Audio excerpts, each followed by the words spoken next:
বিশ্বনবীও থাকতে পারেন নাই, চলে গেলেন, প্রচন্ড অসুস্থ। বিশ্বনবী আয়েশারে বললেন, ও আয়েশা, আমার পেটের ভেতরে প্রচন্ড ব্যথা। ওই যে খায়বার দুর্গে এক ইহুদির বাড়িতে দাওয়াত খেতে গিয়েছিলাম, ইহুদি মহিলা গোশতের মধ্যে বিষ মাখিয়ে দিয়েছিল, আমার মনে হয় বিষের ব্যথা আবার শুরু হয়েছে। বিশ্বনবী ওই বিষের ব্যথায় মারা গিয়েছেন। কাউকে বিষ পান করিয়ে মারলে লোকটা শহীদ। বিশ্বনবী শুধুমাত্র কেবলমাত্র নবী নয়, ওনার নবুয়তও আছে, আবার শাহাদাতও আছে। সুবহানাল্লাহ পড়েন। জামা বাইনান নবুওয়া ওয়া শাহাদা।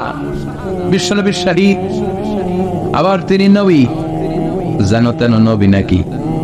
শেষ নবী, সব নবীর সেরা নবী। কোন নবীর সাথে আমার নবীর কোন তুলনা চলে? এই নবীও থাকতে পারলেন না। বলে, আয়েশা, ব্যথা আমি থাকতে পারি না। ওই যে খায়বার দুর্গের বিজয়ের পরে ইহুদির বাড়িতে খেতে গিয়েছিলাম, ইহুদি মহিলা ছাগলের গোশতের মধ্যে বিষ মাখিয়ে দিয়েছে, ওই বিষের ব্যথা আমাকে কাবু করে ফেলেছে। বিশ্বনবী কাঁদে, হুঁশ ফিরে পায়, আবার বেহুশ হয়। সাহাবাদের মধ্যে কান্নার রোল। বিশ্বনবী উঠে দাঁড়াতে পারেন না, মসজিদে নববীতেও যেতে পারেন না, জামাতের নামাজের ইমামতিও করতে পারেন না। সাইয়েদনা আবু বকরকে বললেন, আবু বকর, আমার অবর্তমানে তুমি মসজিদে নামাজ পড়াও। সাইয়েদনা আবু বকর নামাজ শুরু করে দিলেন। বিশ্বনবী বললেন, আয়েশা, একটু ঠান্ডা পানি আনো। ঘেমে ঘেমে বিশ্বনবী হয়রান।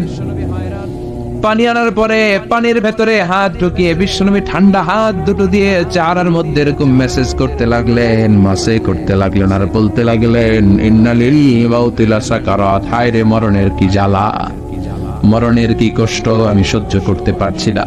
বিশ্বনবীর কষ্ট দেখে বিশ্বনবীর কলিজার টুকরা, নয়নের পুটুলি সাইয়েদাতুনা ফাতেমা কেঁদে কেঁদে হয়রান। চিৎকার দিয়ে বলে, ইয়া করবা আবা, ইয়া করবা আবা, আমার বাবার কি কষ্ট হচ্ছে, না জানি আমার বাবার কত যন্ত্রণা হচ্ছে। বিশ্বনবী সান্ত্বনা দিয়ে বলে, ফাতেমা, কেঁদো না, আজকের দিনের পরে তোমার বাবার আর কোনো কষ্ট হবে না, সব কষ্ট আজকেই শেষ হয়ে যাবে। হঠাৎ সাইয়েদনা ফাতিমাতুজ জোহরার কানে কানে কি যেন বললেন, উনি কাঁদলেন। আবার কানে কানে কি যেন বললেন, উনি হাসলেন।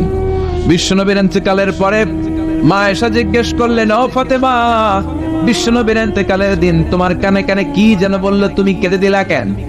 আবার একটু পরে কি যেন বললা, হেসে দিলা কেন? ফাতেমা বলে, বিশ্বনবী আমার কানে কানে বলেছিল, ও ফাতেমা, ধৈর্য ধারণ করো, আমার সময় আর বেশি নাই, কারণ আল-ইয়াউমা আকমালতু লাকুম দীনাকুম ওয়া আতমামতু আলাইকুম নি'মাতি ওয়া রাদিতু লাকুমুল ইসলাম দীনা। ইসলামকে আল্লাহ পরিপূর্ণ করেছেন, আমি হয়তো আর পৃথিবীর বুকে থাকবো না, আমি চলে যাব রে ফাতেমা। সাইয়েদাতুনা ফাতেমা কাঁদতে শুরু করলেন। কিছুক্ষণ পর আবার কানে কানে বললেন, ও ফাতেমা, তুমি কেঁদো না, আমার ইন্তেকালের পরে আমার পরিবার বর্গের মধ্য থেকে অল্প কিছু দিনের ব্যবধানে তোমার সাথে আমার আখিরাতে দেখা হয়ে যাবে রে ফাতেমা। সাইয়েদাতুনা ফাতেমা তখন হেসে দিলেন, পড়েন আল্লাহু আকবার। ওই বিশ্বনবীও কি থাকতে পারছে নাকি? কথা কন, আপনারা পারবেন? আমরা পারবো? এজন্য আল্লাহ বললেন, আলহাকুমুত তাকাসুরু হাত্তা যুরতুমুল মাকাবির। দুনিয়ার লোভ লালসা তোমাদেরকে পাগল বানিয়ে দিয়েছে।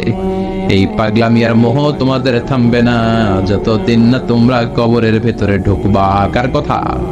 কার কথা? আলহাকুমুত তাকাসুর, বেশি বেশি চাওয়ার লোভ তোমাদের মধ্যে বাসা বেঁধেছে। বেশি বেশি পাওয়ার আকাঙ্ক্ষা আমাদের আছে না নাই? এটা আছে, ওটা চাই, নারী আছে, গাড়ি চাই, বাড়ি আছে, ওটা চাই, চাওয়ার কোনো শেষ নাই। আনলিমিটেড হিউম্যান ডিমান্ডস আছে না নাই? সনের ঘর মনে মনে কয় টিনের ঘর হলে ভালো, আল্লাহ টিনের ঘরের ব্যবস্থা করে দিল। এবার মনে মনে কয় কাঁচা পাকা দালান হলে ভালো, ওইটাও হয়েছে। তারপর ভাবে একটা পাকা দালান যদি হইতো কত ভালো হইতো, ওইটাও আল্লাহ ব্যবস্থা করে দিছে। এবার মনে মনে কয় একটা ফ্ল্যাট যদি কিনতে পারতাম, আছে না নাই? কথা বলে। সাইকেল যার আছে হুন্ডা চায়, হুন্ডা যার আছে প্রাইভেট কার চায়, প্রাইভেট কার যার আছে হেলিকপ্টার চায়, আছে না নাই? যিনি মেম্বার চেয়ারম্যান হতে চায়, চেয়ারম্যান সাহেব এমপি হতে চায়, এমপি সাহেব মন্ত্রী হইতে চায়, মন্ত্রী কি হইতে চায়? বাংলাদেশে এই সুযোগ নাই। বাংলাদেশে হয় উনি নয় উনি, এই দুই উনির বাইরে কেউ হবে? কথা কন, আরো জোরে বলেন। আল্লাহ ওনাদেরকে ভালোভাবে চালানোর তৌফিক দেয়। এই দুইটা মাই তো আমরা পাইছিলাম, ঠিক কিনা? এই মা যদি আমগরে আগলে রাখে, আমরা সন্তানরা কোন আপত্তি জানাবো না, কিন্তু ইসলাম দিয়ে চালাতে হবে দেশটি লেবর, ঠিক কি রাজ। এজন্য আল্লাহ বললেন আলহাকুমুত তাকাসুর, বেশি বেশি পাওয়ার আকাঙ্ক্ষা তোমাকে পাগল বানিয়ে দিয়েছে। পাগলের মতো আমরা ছুটছি, আরো লাগবে, আরো আরো খাবো, সব আমার, এরকম একটা মানসিকতা আছে না নাই? লাগলেও চায়, না লাগলেও চায়। মোবাইল নাই, আল্লাহর কাছে কান্দে, আল্লাহ একটা মোবাইল যদি থাকতো, সবার হাতে মোবাইল, সবাই টিভি, আমি টিকতে পারি না, আছে না নাই? আল্লাহ একটা নোকিয়া সেটের ব্যবস্থা করে দিস। এবার মনে মনে এরকম একটা যদি পাইতাম, টাচ মোবাইল, টাচ করলে গান বাইর হয়, আছে না নাই? আল্লাহ এটাও দিয়ে দিলে এবার কয় আল্লাহ, অনেকে দেখি পিছনে একটা আপেল থাকে, আপেল ছিল, হ্যাঁ আইফোন আপেল থাকে না, আল্লাহ একটা আপেল দরকার, আপেল, আল্লাহ একটা আপেলের ব্যবস্থা করে দিছে। এবার কয় আল্লাহ আইপ্যাড লাগবে, আইপ্যাড, এটারে কয় আইপ্যাড। এরপর আল্লাহ আইপ্যাড দিছে, এবার কয় আল্লাহ ম্যাকবুক প্রো লাগবে। চিনো, আমার বাসা একটা আছে ম্যাকবুক, ওইটা হাই কনফিগারেশনের কাজগুলো করার জন্য লাগে, রিসার্চের কাজে, বিভিন্ন কাজে লাগে, ওইটাও আল্লাহ দিছে। এবার কয় আল্লাহ ক্রেওয়ান সুপার কম্পিউটার লাগবে। ইউনাইটেড স্টেটস অফ আমেরিকাতে যারা মিলিটারি বেইজে কাজ করে, তাদের ম্যাথমেটিক্যাল ইকুয়েশন ড্র করার জন্য ওইটা লাগে, ওইটাও দিছে। এবার কয় আল্লাহ আরেকটা লাগবে, আছে না নাই? মানুষের চাহিদার কোনো শেষ নাই। এজন্য আল্লাহ বললেন আলহাকুমুত তাকাসুর হাত্তা যুরতুমুল মাকাবির, মানুষের অতিরিক্ত পাওয়া, এই প্রাচুর্যতার লোভের কোনো শেষ নাই, যতক্ষণ না মানুষ কবরে ঢুকবে, ঠিক কি না? মানুষের স্বভাব হলো আরো চাই, কি কয়? আরো চাই। এটা ফকিরের স্বভাব। কার স্বভাব? তার মানে আমরা সব ফকির নি, আমরা কি ধনীকে। জুমার দিনে দেখবেন ফকিররা কি করে, যেদিকে টাকা ওইদিকে খাওয়া মারে, যেদিকে টাকা হাত পাতে, আবার ওদিকে, আবার ওদিকে, খালি চায়, লাগলেও চায়, না লাগলেও চায়, ঠিক কি না? ওই জন্য আল্লাহ বললেন ইয়া আইয়ুহান নাসু আনতুমুল ফুকারাউ ইলাল্লাহ ওয়াল্লাহু হুয়াল গানিয়্যুল হামিদ। ও গোলামেরা, তোরা হলি ফকির, ধনী একজন তিনি কে। চাহিদার আমাদের শেষ নাই, আরো লাগবে, আরো লাগবে। ওর বাড়ি আছে, আমারও বাড়ি লাগবে, ওর গাড়ি আছে, আমারও গাড়ি লাগবে, ও নামাজ পড়ে, আমারও নামাজ লাগবে, এটা নাই কথা কন। ও জাকাত দেয়, আমিও দিব, এটা নাই। ওর মেয়েগুলো পর্দা করে, আমারটারও পর্দা করামু, ওইটা নাই। কিন্তু ওর বাড়ি আছে দুইটা, আমার লাগবো তিনটা। ওর গাড়ি আছে 4টা, আমার লাগবো। ওর আছে 6 তলা বিল্ডিং, আমার কয়তলা? يتطاولون في البنيان وأن ترى الحفاة العراة العالة رياء الشاء يتطاولون في البنيان। বিশ্বনবী বললেন কিয়ামতের একটা আলামত হলো, before the day of judgment people will start to compete to construct high rises buildings in the cities. শহরে বড় বড় বিল্ডিং বানানোর প্রতিযোগিতা করবে, ঠিক কি না? বিশ্বনবী বললেন যাদের পায়ে জুতা নাই, গায়ে জামা নাই, খাওয়ার মতো খাবার নাই, তারা একদিন এলাকায় ধনী হয়ে যাবে, এরকম আসার নাই। তারপরে বিল্ডিং বানানোর প্রতিযোগিতা করবে, আর বলবে সব আমার, আমার এলাকা, আমি এই এলাকার নেতা খেতা, আসার নাই। কিশোরগঞ্জে মনে হয় নাই, প্রতিযোগিতা আছে না? কে কাছে বড় করতে পারে, হালাল না হারাম, 2 হাতে এরকম করে, আচ্ছা না নাই? মুরব্বী যারা উত্তর দেন, আজ থেকে ধরেন 30 বছর আগের কথা, কিশোরগঞ্জে বড় বড় বিল্ডিং আছিল? কথা কর, হ্যাঁ ছিল না? ঢাকায় ছিল? ছিল খুবই অল্প। এখনকার মতো ছিল এরকম বিল্ডিং? 1-2টা বিল্ডিং ছিল, কিন্তু এখন বিল্ডিং এর শেষ নাই। তার মানে বিশ্বনবী যে আলামতের কথা বলেছে, অক্ষরে অক্ষরে ফলেছে, চিল্লা এখন, ঠিক কি? আরব বিশ্ব বড় বড় বিল্ডিং, একটার পর একটা টাওয়ার বানায়, এইটার চেয়ে ওইটা হতে হবে বড়, ওইটার চেয়ে ওইটা হতে হবে বড়, প্রতিযোগিতা আছে না নাই? দুবাইতে এখন যেটা আছে এটা সবচেয়ে বড়, বুর্জ খলিফা, নাম শুনছেন? বুর্জ আল খলিফা 170 তলা উঁচু, 1000 মিটার উঁচু। এটা কয় হাজার মিটার? তার মানে 1 কিলোমিটার উঁচা। তাকাইতে পারবেন? টুপি পরে যাবে পিছনে, ঠিক কিনা? তো দুবাই যখন আগায় গেল, সৌদি মনে মনে করে দুবাই আগায় যেতেছে, আমরা বসে থাকবো কেন? আমরা বানাবো 100 বড়, ওরা বানাবে 1000 মিটার উঁচা, আমাদেরটা বানাবো 1001 মিটার উঁচা। আহা, 1 মিটার বড়। প্রতিযোগিতা আছে না নাই? এখনো হয় নাই। কিংডম টাওয়ার, বিশাল বিশাল এই কিংডম টাওয়ার, অবাক করা কাণ্ড। চায়নাতে আছে সাংহাই টাওয়ার, মিশরে আছে বুর্জ আল কাহেরা, মালয়েশিয়াতে আছে পেট্রোনাস টুইন টাওয়ার 88 তলা, 41st and 42nd ফ্লোরে একটা ব্রিজ বানিয়ে দিয়েছে, এটার ভিতর থেকে ওটার ভিতরে ঢোকা যায়। কিয়ামতের দিন যখন ইদা সুলসিলাতিল আরদু জিলজালাহা বলে আল্লাহ একটা ভূমিকম্প দিবে, একটা বিল্ডিং আর টাওয়ারও টিকবে? কথা বলেন, টিকবে? এজন্য আল্লাহ বললেন আলহাকুমুত তাকাসুরু হাত্তা যুরতুমুল মাকাবির, তোমাদের লোভ, অতিরিক্ত পাওয়া, বড় বড় বিল্ডিং করার ইচ্ছা কোনোদিন কমবে না, থামবে না যতক্ষণ না তোমরা কবরে ঢোকো, ঠিক কিনা? টাকা উপার্জন করতে, বিল্ডিং বানাতে বাধা নাই, কিন্তু টাকা হইতে হবে হালাল টাকা। কি টাকা? হারাম দিয়ে করলে বরকত আছে নাকি? যারা হারাম খায় তাদের দোয়া কবুল হয় নাকি? আর যারা অল্প খায়, অল্প পড়ে, অল্প জমায়, তাদের দোয়া কবুল করে কে?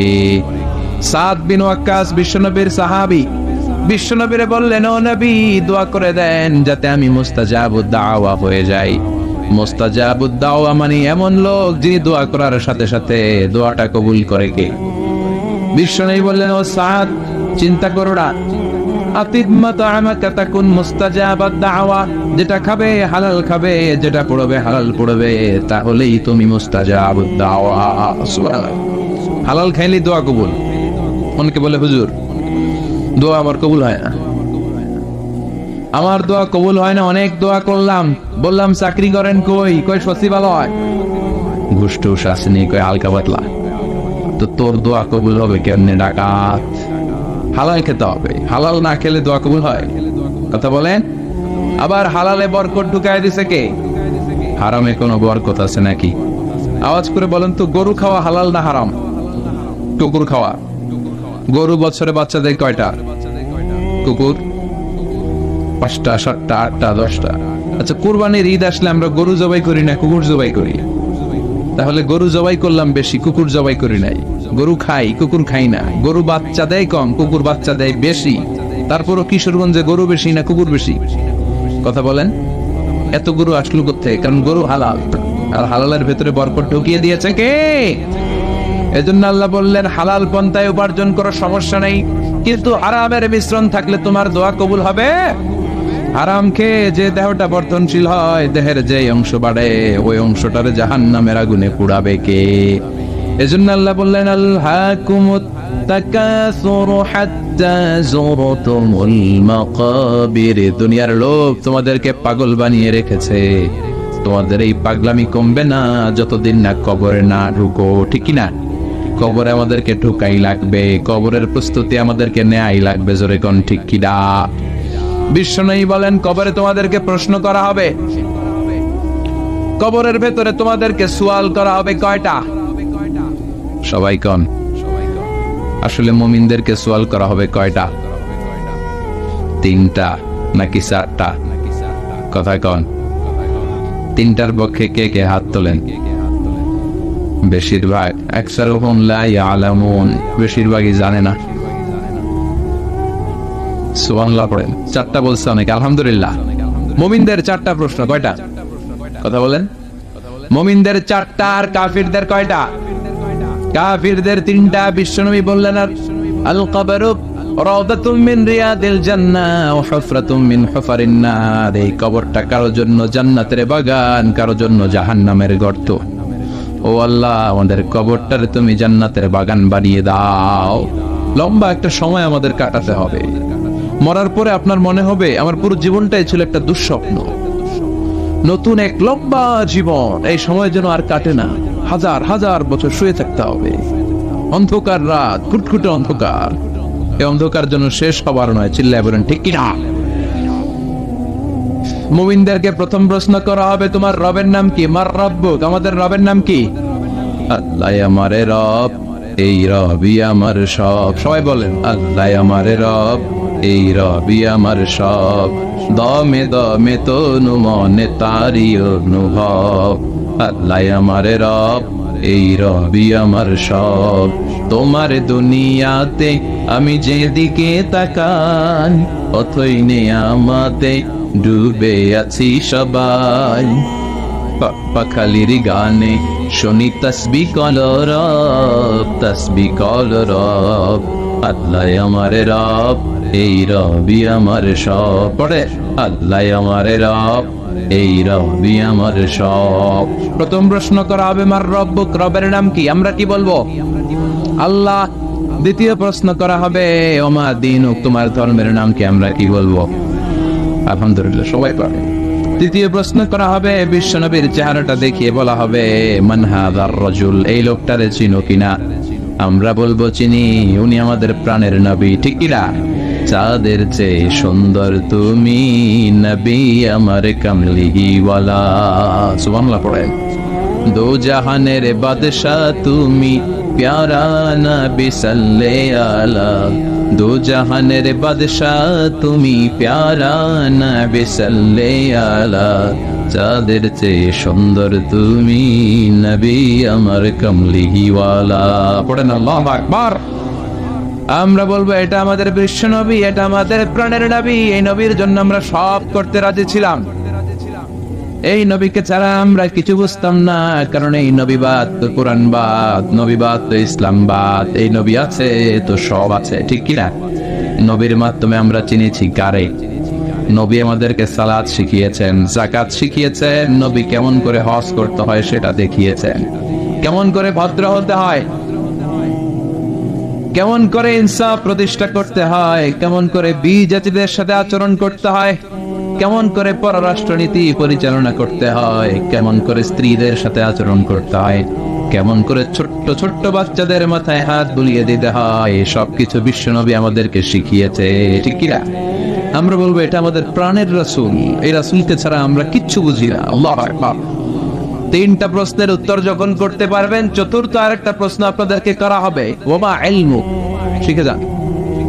ওই দিন মনে পড়বে আমার কথা, আজারের ভিতরে ঠিকই গেছিল, প্রশ্ন তো আরেকটা আছে, ওই রাইছি তিনটা, আরেকটা আসছে নতুন করে, ঝামেলা আছে না? নাই। পরীক্ষায় প্রশ্ন 4টা, শিখছেন কয়টা? আরেকটার জন্য ভেজাল আছে না? চতুর্থ প্রশ্ন ওমা ইলমুক, এলএম কি, মানে কোত্থেকে পারলা? এই তিনটা প্রশ্নের উত্তর কেমন করে জানলা? কাফনের কাপড়ে লিখে আনছো কিনা, নাকি হাতের মধ্যে কেউ লেখা দিছিল? অনেকে স্কেলের মধ্যে এরকম নকল নিয়ে যায়, আছে না? নাই। কাগজের মধ্যে নকল লইয়া মৌজায় ঢুকায়, আছে না? নাই।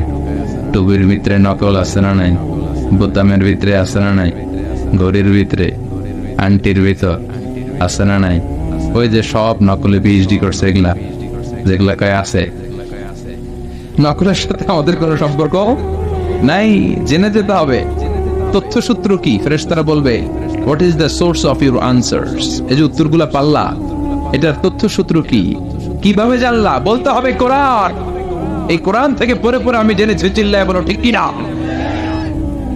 বিশ্বনবীর হাদিস পড়ে জেনেছি, ইসলামী সাহিত্যগুলো পড়ে পড়ে আমি জেনেছি, নকল করি নাই। তার মানে 4টা প্রশ্নের উত্তর দিতে পারবে, আলহামদুলিল্লাহ। ফেরেশতারাও খুশি, বলবে আহলান সাহলান, খোশামদেদ, কংগ্রাচুলেশন। সুবহানাল্লাহ পড়েন। ফায়ুফসাহু লাহু কবরুহু, তার কবরটারে 70 যিরাআন, 70 হাত লম্বা করে দেয়া হবে। ইফতাহু লাহু বাবুন ইলাল জান্নাহ, জান্নাতের দিকে একটা দরজা করে দেয়া হবে। জান্নাতের সুঘ্রাণ, জান্নাতের এয়ার কন্ডিশনের ঠান্ডা ঠান্ডা বাতাস তার কবরটারেও ঠান্ডা করে দিবে। ইলবাসু মিন লিবাসি আহলিল জান্নাহ, জান্নাতের 2টা পোশাক তারে পরিয়ে দেয়া হবে। আর বলা হবে নাউম কা নাউমিল আরুস, বর যেমনি বাসর রাতে কনেকে নিয়ে আনন্দের ঘুম দেয়, তুমি এরকম একটা ঘুম দাও। সুবহানাল্লাহ পড়ে। কি বলবে? ঘুমাও, ঘুমাও, স্লিপ টাইট, আনন্দে ঘুমাও, আরামসে ঘুমাও। বাসর রাতে বর যেমনি কনেকে নিয়ে ঘুমিয়ে পড়ে, তুমিও ঘুমিয়ে যাও। আনন্দের একটা ঘুম জান্নাতি লোকটা কবরের মধ্যে দিবে। ইসরাফিলের সিংহার আগে ওই ঘুম আর ভাঙবে না। সুবহানাল্লাহ। ও আল্লাহ, আমরা যেন 4টা প্রশ্নের উত্তর দিয়ে জান্নাতি পোশাক পরে একটা ঘুম দিতে পারি, তুমি কবুল করো। পড়ে না আমিন। আর যারা ইসলাম মানে নাই, যারা কোরআন মানে নাই, যারা মা বাবার সাথে বেয়াদবি করেছে, যারা নাস্তিকতার দোসর সেজেছে, যারা বিশ্বনবীর গালি দিয়েছে, যারা কাফের, যারা নাস্তিক, যারা বামপন্থী, তাদের কাছেও 2জন ফেরেশতা আসবে। আসওয়াদান আজরাকান, নীলাভ চক্ষু, কালো গাত্র বর্ণের, দেহের রং কালো, চোখের রং নীল। দেখতে পান না? এসেই বলবে ওঠ, বস, বল তোর রবের নাম কি? মার রব্বুক। কয় জানি না। কি বলে? আমি কোন রব টব জানি না, আমি শুধু নেতা খাতাদের পিছনে পিছনে ঘুরেছি, আমি খালি সমাবেশের মধ্যে ককটেল বোমা মারতাম। এরকম ডাকাইত আছে না নাই? আমি 31st নাইটে মেয়েদের অন্য ধরে টান দিয়েছি, আমি এলাকার মধ্যে টেন্ডারবাজি করেছি, আমি চাঁদাবাজি করেছি, আমার নাম সবাই দিছে কানা রমজান। আছে না নাই? আমি ছিলাম ডাকাত। রব টপ কি আমি জানি না। I don't know anything about it. What are you talking about? Drop. I don't know. কিচ্ছু জানি না আমি, রব টপ কি আমি জানি না। মাফ চাই, দোয়া চাই। ফেরেশতারা বলবে ওকে। দ্বিতীয় প্রশ্ন, ওমা দীনুক, তোর ধর্মের নাম কি? কয় ধর্ম আবার কি? ধর্ম আবার? আমার কোন ধর্ম নাই। আমি মাও সেতুংয়ের রাজনীতি করতাম, কাল মার্কসের রাজনীতি করতাম, আমি জ্বালাও পোড়াওয়ের রাজনীতি করতাম, আমি মানুষ মারতাম, আমি ছিলাম মার্ডারের বড় ক্যাডার। একের পর এক মার্ডার করতাম খালি আমি। আমার মতো গুলি চালাতে কেউ জানতো না। আমি ছিলাম সন্ত্রাসদের বস, কুখ্যাত সন্ত্রাসী। আমার কোনো দিন নাই। তৃতীয় প্রশ্ন, ওমান হাদার রজুল, এই লোকটাকে? কই চিনি না, তবে ওনারে আমি গালি দিতাম দুনিয়াতে। ওনার বিরুদ্ধে কথা বলার জন্য একটা বিরিয়ানির প্যাকেট পাইলে শাহবাগের মঞ্চে ওইটা আমি সিল দিতাম। আসলে না এরকমটাকে চিনি না, আমি চিনি না, আমি ওনারে গালি মারতাম। ফেরেশতাকে দাঁড়া, আমি খেলা শুরু করতেছি। তিনটা প্রশ্নের উত্তর যখন দিতে ব্যর্থ হলো, ফেরেশতারা বলবে হায় আফসোস, লা দারাইতা ওয়ালা তালাইতা, কিছুই তো পারলি না তুই, কপাল পোড়া ডাকাত, কিছুই পারলি না, এখন তোর কি হবে? হাতে থাকবে বিশাল হ্যামার, ফায়ুদরাবু বিমাতারিকা মিন হাদিদ, লোহার একটা হাতুড়ি দিয়ে মাথার মধ্যে দিবে বাড়ি। ও মা গো, বইয়া দিব চিৎকার। এক বাড়িতে মাথা নাই, ঠ্যাং নাই, দেহটা চূর্ণ বিচূর্ণ হয়ে যাবে, 70 গজ জমিনের ভেতরে ঢুকে যাবে। ওর চিৎকারে পুরো কবরস্থানটা তখন থারথার করে কাঁপবে।